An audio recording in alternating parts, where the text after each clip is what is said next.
Et de nos jours, il s'agit de l'Église. Voilà. Et on va retrouver donc plusieurs textes dans la parole de Dieu qui vont nous parler de cela, avec un texte dans le livre des psaumes qui va compléter cela. Dans le psaume 84, voilà ce que le psalmiste nous dit. « Mieux vaut un jour dans tes parvis que 1000 ailleurs.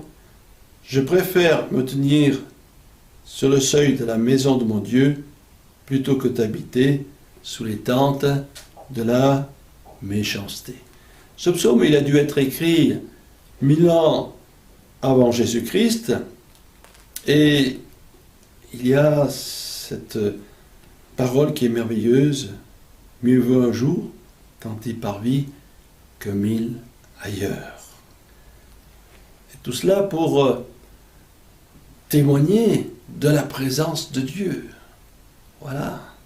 Tous ces hommes et ces femmes qui allaient au temple, ils allaient là pour adorer le Seigneur, et il y avait la présence de Dieu. On peut dire que la maison de Dieu, c'est là où il y a sa présence. Et sa présence se manifeste lorsque ceux qui croient en lui se rassemblent pour le bénir, le louer et l'adorer. Un autre texte, toujours dans la parole de Dieu, que nous allons retrouver,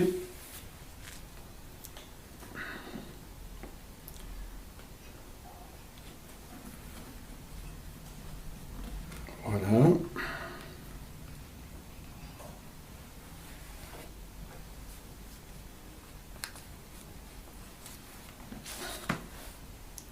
Dans l'Épître aux Éphésiens, voilà ce qui est dit.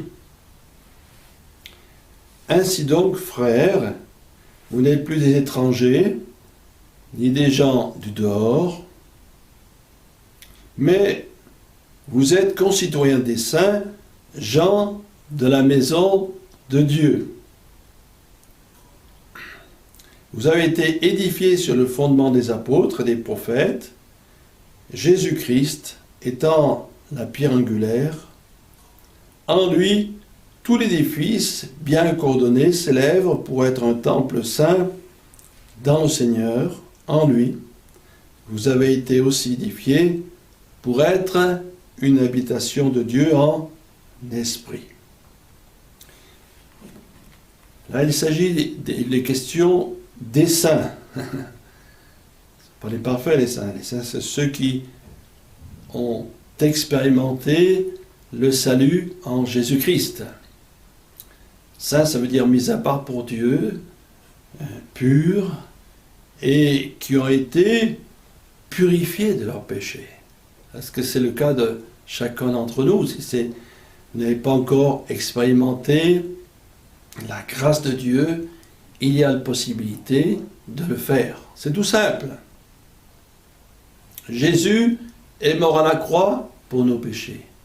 Il nous a dit que son sang nous purifie de tout péché. Et nous avons en Jésus-Christ le pardon et la vie éternelle. Que faut-il faire? Des œuvres? Pas nécessaire. Il faut exercer la foi. Il faut croire aux paroles du Christ. Il faut croire ce qu'il est et ce qu'il a fait pour nous. Il faut réaliser aujourd'hui la nécessité d'avoir Christ dans nos vies. La Bible nous dit que celui qui a le Christ a la vie. Est-ce que chacun d'entre nous a la vie éternelle? Pour ma part, et pour tous ceux qui sont mes amis, qui ont aussi la foi en Jésus-Christ, je sais que Jésus a pardonné mes péchés. Parce que j'ai compris qu'à la croix du Calvaire, où Jésus est mort, Jésus qui a été frappé, brisé de Dieu, humilié, Christ a pris mes offenses. Christ a pris mes péchés. Alors peut-être diront quelqu'un, oui, mais moi je ne suis pas si mauvais que ça, Je ne suis pas comme sur le brigand sous la croix, qui avait tué, etc. Moi, je fais du mal à personne. Mais malgré tout, la Bible nous dit que tous ont péché et sont privés de la gloire de Dieu. Même si c'est vrai qu'on n'a pas tué, on est pécheur. On est pécheur parce qu'on a transgressé les commandements de Dieu, et le premier, et le second. Tu aimeras Dieu de tout ton cœur, de toute ton âme, de toute ta force et de toute ta pensée. Voilà, celui-là, personne ne l'accomplit. Un seul dans ce monde n'a jamais péché, c'est Jésus. En acceptant le Christ dans ma vie, mes péchés sont effacés. Et non seulement cela, mais en donnant mon cœur à Jésus-Christ, en me consacrant à Dieu, à sa parole, j'ai la vie éternelle. Il a dit dans la Bible qu'il est réservé aux hommes de mourir une seule fois, après quoi vient le jugement. En acceptant Christ, il n'y a pas de condamnation pour ceux qui sont en Jésus-Christ, parce que Jésus purifie nos péchés. Et ensuite, eh bien, ce qui est important, c'est de vivre la foi. Et la maison de Dieu, terme qui est employé, c'est le rassemblement des chrétiens. Ecclésia, rassemblement. Et c'est lorsqu'on se rassemble que l'on prie, que l'on loue le Seigneur, que le Seigneur est présent dans nos vies.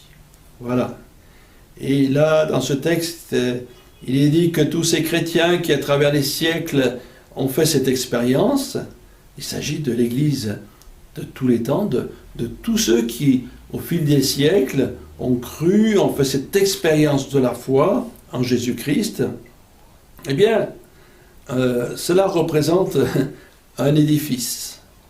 On s'imagine qu'on rassemble à tous ces chrétiens, les uns au-dessus des autres, et ça nous ferait un magnifique édifice. L'apôtre Pierre nous dit que nous sommes semblables à des pierres qu'on va empiler les unes sur les autres, et tout cela ferait un magnifique édifice. Et effectivement, cette église de Jésus-Christ, eh bien, elle s'élève comme un temple saint devant le Seigneur. Voilà un magnifique édifice spirituel, bien sûr c'est une image, mais il y a aussi cette indication au verset 22, « En lui, vous êtes aussi édifiés pour être une habitation de Dieu en esprit. » Il y a la maison de Dieu, mais il y a nous-mêmes. Et nous-mêmes, on pourrait dire, symboliquement, bien sûr, qu'on est semblable à cette maison de Dieu. Dans la Bible, il est dit que notre corps est le temple du Saint-Esprit. Et en nous, parce que nous avons accepté le Christ, Jésus, il a envoyé le Saint-Esprit. Le Saint-Esprit qui habite dans le cœur des croyants. Il est dit, nous sommes une habitation de Dieu en esprit. Quel privilège! Nous, des êtres humains, qui sont faillibles, qui sommes portés à toutes sortes de tentations, de séductions, de difficultés, d'épreuves, tout cela, Dieu accepte d'habiter en nous par le Saint-Esprit. Jésus a pu dire, je suis avec vous tous les jours jusqu'à la fin du monde. Alors tout cela, ça doit nous réjouir, nous les chrétiens. Et j'espère que ça doit vous encourager, à vous peut-être qui sentez qu'il vous manque quelque chose. Il vous manque la paix, les certitudes. Et certains ont peur de l'avenir. Dans le monde que l'on est aujourd'hui, il y a toutes les raisons d'être dans ces conditions-là. Eh bien, en acceptant le Christ, il nous dit donc qu'il sera avec nous tous les jours. Mais si Jésus était simplement mort pour nos péchés, pour être une habitation de Dieu en esprit, ça serait bien, mais pas suffisant. Jésus nous parle de la résurrection, de la vie éternelle, du paradis, du royaume de Dieu. Et tout cela, ça concerne surtout les temps futurs. Les temps présents, bien sûr, le Seigneur est avec nous, Mais le Seigneur, par sa grâce, soit qu'il vienne nous chercher, eh bien, nous sommes dans ce paradis. Une expression de la Bible nous parle aussi de la Nouvelle Jérusalem. Et là, dans cette Nouvelle Jérusalem que le Seigneur a préparée, il y aura une place pour nous. Cette Nouvelle Jérusalem qui sera appelée une cité sainte, ça ne sera plus ici un petit monument comme ici Jacob a bâti, mais une cité sainte où tous ceux de tous les temps qui ont expérimenté le salut et la vie éternelle habiteront. D'ailleurs, Jésus en a parlé à ses disciples peu avant son arrestation et sa crucifixion, ses disciples qui étaient dans la crainte, dans la peur. Qu'est-ce qu'il dit Jésus au chapitre 14 de l'évangile de Jean? Que votre cœur ne se trouble point, croyez en Dieu et croyez en moi. Il y a plusieurs demeures dans la maison de mon Père.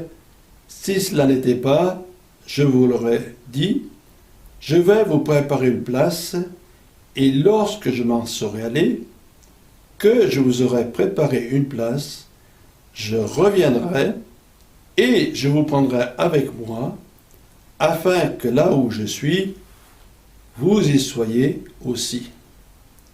Vous savez où je vais, et vous en savez le chemin. Donc, Jésus nous dit clairement qu'il y a plusieurs demeures dans la maison de son Père, dans ce paradis, dans cette cité sainte. Et il va préparer une place pour chacun et chacune de ceux qui sont sauvés, qui ont la vie éternelle. Ça, c'est une promesse de Jésus pour, bien sûr, les apôtres qui étaient avec lui. Mais elle se prolonge, cette promesse, pour chacune et chacun d'entre nous. Une demeure, une place dans le ciel. Là, ça sera vraiment la maison de Dieu, ce Dieu que nous verrons pour ceux qui croient et qui ont expérimenté le salut, le pardon des péchés, la vie nouvelle. Et de Jacob, qui a simplement dressé quelques pierres et qui appelait ça la maison de Dieu, à la cité céleste, au paradis, il y a dans la Bible une continuité. Oui, la Bible ne se contredit pas. Il y a l'Ancien Testament, toute cette période avant la venue de Jésus, le Nouveau. Et quelle est l'utilité de cet Ancien Testament? C'est de nous préparer pour le Nouveau Testament, pour l'évangile de la grâce en Jésus-Christ. Jacob n'avait pas connu Jésus, mais il parlait déjà de la maison de Dieu. Jésus, lui, il parle, lui aussi, de la cité sainte, du paradis, pour ceux qui appartiennent à Christ. Dans les choses spirituelles, dans la Bible, il n'y a pas des demi-mesures. On n'est pas demi-sauvé, demi-perdu. Soit on a la vie éternelle, soit on a reçu le pardon, le Saint-Esprit, et on persévère dans la foi. C'est important, c'est de persévérer, de continuer. Soit on connaît peut-être ces choses, mais on ne les a pas encore vécues. Jacob, au moment où il a eu cette expérience, il connaissait des choses. Il savait qui était Abraham. Il avait entendu des promesses de Dieu. Mais là, lui, personnellement, il a fait une expérience avec le Seigneur. On n'est pas mystique. On peut très bien faire une expérience tout à fait ordinaire. Et on peut dire que le surnaturel de Dieu, il est là, il vient dans notre vie. Ça, c'est pour vous encourager. Si vous découvrez les choses de Dieu, bien c'est le moment d'accepter Christ dans votre vie. Et pour ceux qui ont déjà goûté à ces choses, il faut persévérer.